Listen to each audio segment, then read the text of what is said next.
Hi friends, 2 நிமிஷம் சமையல். இன்றைக்கி 2 நிமிஷம் சமையலில் ஒரு சூப்பரான பிரேக்ஃபாஸ்ட் ரெசிபி தாங்க நம்ம பார்க்க போகிறோம். வாங்க அதை எப்படி செய்யுதுன்னு பார்க்கலாம். அதுக்கு முன்னால் 2 நிமிஷம் சமையல் ஃபஸ்ட் டைமாக பார்க்குறீங்கன்னா சப்ஸ்கிரைப் பண்ணி வச்சுக்கோங்க ஃப்ரெண்ட்ஸ். பக்கத்தில் இருக்க பெல் ஐக்கனை கிளிக் பண்ணி ஆளுங்கிற பட்டனை கிளிக் பண்ணி வச்சுக்கோங்க. அப்போ தான் நாங்கள் போடுற வீடியோஸ் உடனே நோட்டிஃபிகேஷனில் வரும். வாங்க அதை எப்படி செய்யுதுன்னு பார்க்கலாம். இன்றைக்கி நம்ம பார்க்க போகிறது கோதுமை ரவா கஞ்சி தாங்க நம்ம பார்க்க போகிறோம். அதுவும் ஒரு சொட்டு கூட எண்ணெய் இல்லாமல் நம்ம வதக்காமல் தாங்க இன்றைக்கி நம்ம கஞ்சி செய்ய போகிறோம். ரொம்ப டேஸ்ட்டாக இருக்குங்க. இந்த ஈவினிங் டைமில் சூப்பு மாதிரி கூட நம்ம வச்சு சாப்பிட்லாம். செம்ம சூப்பராக இருக்கும். இப்போ 1 கப் அளவுக்கு கோதுமை ரவா எடுத்துருக்கேங்க. உங்களுக்கு தகுந்த மாதிரி நீங்கள் எடுத்துக்கோங்க. 2 கேரட்டை சின்னதாக கட் பண்ணி எடுத்திருக்கேன். 2 கொத்து கருவேப்பிலை, ஒரு 5 வெள்ளைப்பூடை தட்டி எடுத்திருக்கேன். சின்ன துண்டு இஞ்சி தட்டி எடுத்திருக்கேன்.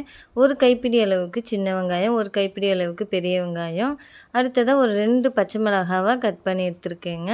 இப்போ அடுப்பை ஆன் பண்ணிவிட்டு ஒரு பாத்திரத்தில் தண்ணி வச்சுருக்கேங்க. தண்ணி நல்லா கொதிஞ்ச பிறகு 1 கப் அளவுக்கு எடுத்து வச்சுருந்த கோதுமை ரவாவை சேர்த்துக்கலாம். சேர்த்துட்டு இதை நல்லா கலந்து விட்டுக்கலாங்க. இதை நல்லா சாஃப்டாக வேகிற வரை நமக்கு டைம் எடுத்துக்கும். ஒரு 10 நிமிஷம் தாங்க ஆகும். நம்ம காலை நேரத்தில் எப்பவும் போல் இட்லி தோசைன்னு இல்லாமல் இது போல் சிம்பிளான ரெசிபியை நம்ம செஞ்சு சாப்பிட்லாம். நான் இப்போ ஏற்கனவே 1 கப் அளவுக்கு எடுத்திருந்தேன். இப்போ ஒரு 1/2 கப்பு எடுத்துருக்கேங்க. சேர்த்துட்டு நல்லா கலந்து விட்டுக்கலாம். தண்ணி நல்லா தாராளமே விட்டு நல்லா வேக வச்சுக்கலாங்க. உங்களுக்கு தகுந்த மாதிரி தண்ணி மாதிரி வேணும்னா தண்ணி மாதிரி கொஞ்சம் சேர்த்து வச்சுக்கோங்க. இல்லை நான் கொஞ்சம் டைட்டாக நான் குடிப்பேன் அப்படின்னு நீங்கள் நினச்சிங்கன்னா கொஞ்சம் தண்ணியை கம்மி பண்ணிக்கோங்க. இப்போ தேவையான அளவுக்கு உப்பு சேர்த்து இது நல்லா 10 நிமிஷம் நல்லா வேக வச்சுக்கலாங்க. 10 நிமிஷம் நல்லா வெந்த பிறகு நம்ம பார்க்கலாம்.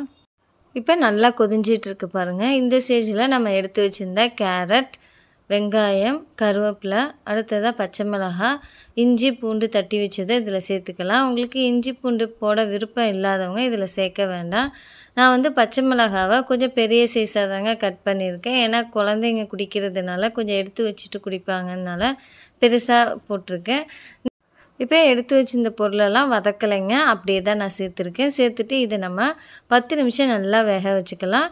கடைசியாக நம்ம ஒரு கைப்பிடி அளவுக்கு முருங்கைக்கீரை சேர்த்து நல்லா ஒரு கொதி வந்தோன்னா இறக்கி வச்சோன்னா அருமையான கோதுமை ரவா கஞ்சி ரெடி ஆகிடுங்க. இது போல் கேரட்டு, வெங்காயம் இதெல்லாம் போட்டு செஞ்சும்போது செம்ம சூப்பராக இருக்குங்க.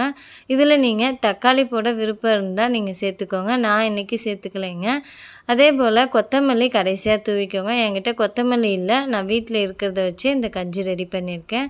கோதுமை ரவாயில் ஏகப்பட்ட ரெசிபி நம்ம போட்டிருக்கேங்க. கோதுமை ரவாயில் தோசை, பொங்கல், இதே போல் சர்க்கரை பொங்கல், பால் பொங்கல், இது போல் ஏகப்பட்ட ரெசிபி இருக்குங்க. அந்த வீடியோட லிங்க் டிஸ்கிரிப்ஷனில் கொடுக்குறேன், பார்த்து தெரிஞ்சுக்கோங்க ஃப்ரெண்ட்ஸ். இப்போ ஒரு கைப்பிடி அளவுக்கு நல்லா அலசி வச்ச முருங்கைக்கீரை சேர்த்து இதை நல்லா கலந்து விட்டு நல்லா சாஃப்டாக வேகிற அளவுக்கு ஒரு 2 நிமிஷம் கொதிக்க வச்சோன்னா அருமையான கோதுமை ரவா கஞ்சி ரெடி ஆயிடுச்சுங்க. உங்களுக்கு பார்க்கும் போதே தெரியும், ஃபஸ்ட்டு நம்ம போட்டதுக்கும் இப்போக்கும் நல்லா சாஃப்டாக வெந்துருச்சு.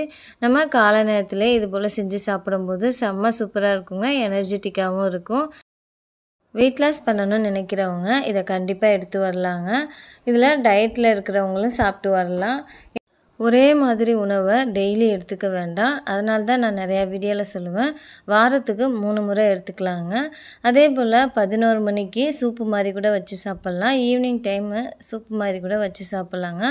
செம்ம சூப்பராக இருக்கும். இதை நீங்கள் குடிச்சிங்கன்னா மீண்டும் செய்வீங்க.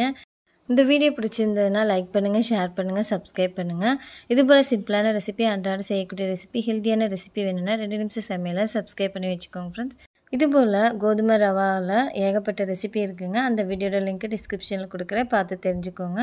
இன்றைக்கி நாங்கள் இந்த கஞ்சிக்கு கருவேப்பிலை ஊறுகாய் தாங்க தொட்டுட்டு சாப்பிட்றேன். கருவேப்பிலை ஊறுகாயோட வீடியோ டிஸ்கிரிப்ஷனில் கொடுக்குறேன், பார்த்து தெரிஞ்சுக்கோங்க. என்னுடைய சேனலுக்கு சப்போர்ட் பண்ணுற அனைத்து ஃப்ரெண்ட்ஸுங்களுக்கும் நன்றி. Thank you friends.